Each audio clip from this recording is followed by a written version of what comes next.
Hey everybody, welcome to Burton Avenue. I'm Angie and I love my cutter. I can show you how to make amazing things with your cutting machine, like wooden signs, home decor, custom apparel, and so much more. I want you to love your cutter too.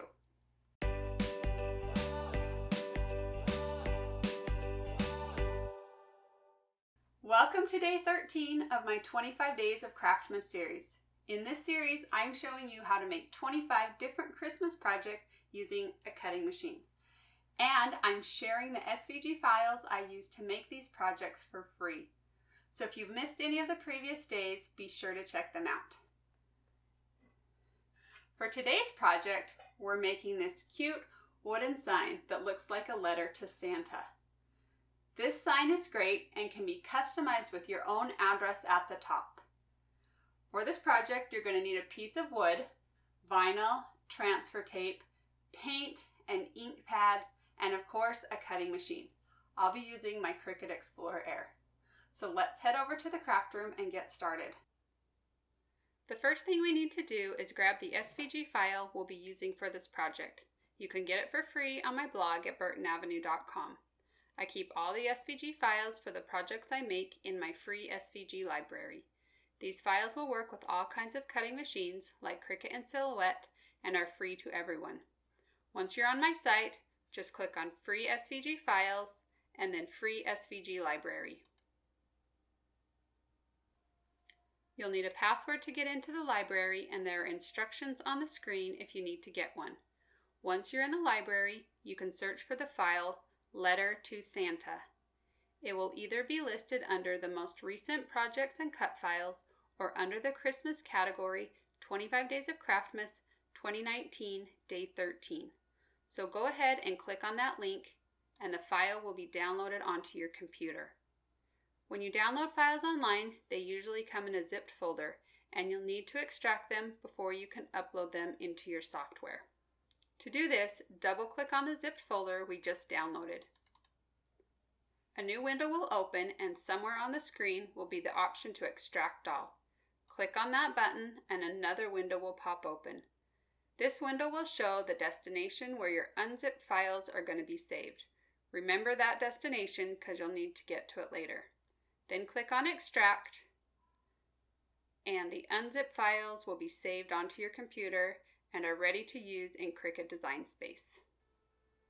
So let's go over to Cricut Design Space and start a new project. Over on the left, click on Upload, then click Upload Image, and then click Browse.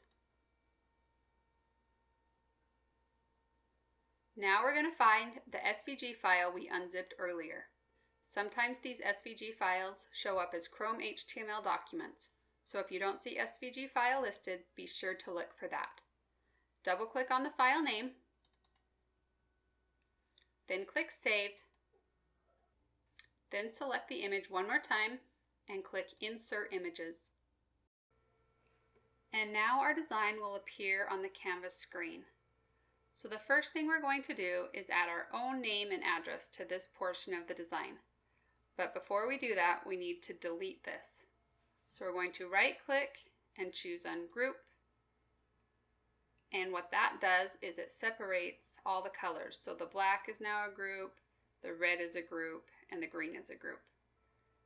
We also need to separate all the individual black pieces of this design. So we're going to right-click again and choose Ungroup.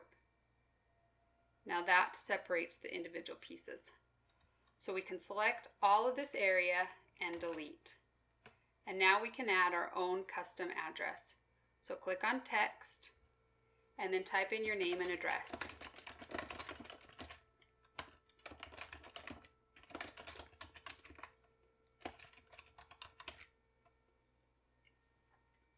To change the font, select all of your text and then go up here and click on the drop-down arrow.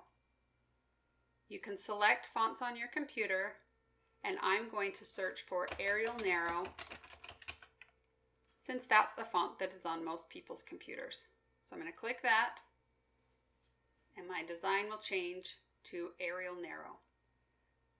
Now we just need to move the address to the upper left-hand corner of our design. and resize it so it fits nicely. Once you've got it to the size you like, select the entire design and then choose Group. Now once again, the whole design is one piece. Okay, so now let's move that up into the right-hand corner and we're going to turn it into a stencil. We're going to do this by drawing a box that's the same size as our piece of wood. So we're going to click on Shapes and Square. And then we're going to go up here and change the dimensions. So first unlock the padlock and then type in the width of your sign. My sign is 11.5 by 7.25. Okay, so now this rectangle represents the size of my wood sign. So now we need to resize our design so it fits on that box. So drag your design down and then click on Arrange and then Send to Front. And now you can resize it so it fits.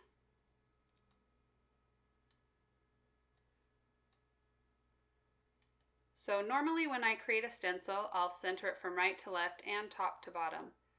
But because this is an envelope, usually everything is shifted closer to the top. So all I'm going to do on this design is center from right to left.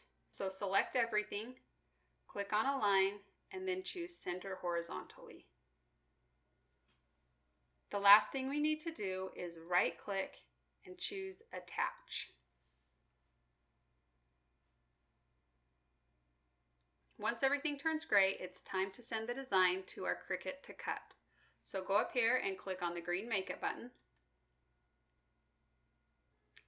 Then this screen will appear and show us how our design is going to look on our cutting mat. If everything looks good, click on the green Continue button. Select your machine from the drop-down list. Once Cricut Design Space finds your machine, you'll be taken to this screen. Make sure your material is set to vinyl and then go load your mat. Place a piece of vinyl onto your cutting mat and smooth it down so there aren't any wrinkles or bubbles. Then load it into your machine by pressing the up and down arrow button. Once your machine is ready to cut, the C button will light up. Press this button and the machine will do its thing. When everything is finished cutting, press the up and down arrow button again to unload your mat. Once you've got your wood piece cut down to size, sand it lightly and then paint it with white paint. You'll probably need a couple of coats for full coverage. While the paint is drying, you can get your vinyl design ready. So weed away the excess vinyl. Since this is a stencil, we'll be pulling out the letters and the shapes. Use a weeding tool to pull out all the little pieces. Once your design is weeded, it's time to apply the transfer tape. Cut a piece of transfer tape just a little bit bigger than your design. Then place the vinyl on top of the transfer tape and smooth it out. Use an application tool to rub over the design, and then trim off the excess transfer tape and vinyl backing. Rub over the design a few more times just to make sure it is going to stick to the transfer tape. Then flip the design over and slowly pull off the vinyl backing. When your sign is completely dry, place the vinyl on it. Match up the straight edges of the stencil with the straight edges of the wood. Once it's in place, use your scraper and rub over the entire design. Now carefully pull off the transfer tape and rub over the design a few more times. Paint a light coat of white paint over the stencil. Why do we do this? To help prevent bleeds. Sometimes there are small gaps between the stencil and the wood. Our hope is that the white paint will fill in these gaps instead of our colored paint. After the white paint is dry to the touch, you can start filling in your stencil with the colored paints. Now, once the colored paints are dry to the touch, carefully pull off your vinyl stencil. You'll need to use a weeding tool to pull out all the little centers of the letters. If there's any bleeding, you can touch it up with a small paintbrush. Now we're going to make the sign look a little bit distressed. We're going to start off by lightly sanding the colored paint. Next, we're going to dip a cheap bristle brush into the black paint and then wipe most of it off. Then lightly drag the brush across the sign. We're going for light streaks, so just barely let the bristles touch the surface of the wood. The last step is to ink the edges. Take a black ink pad and brush it along the edges of the side. Keep doing this until you have a look you're happy with.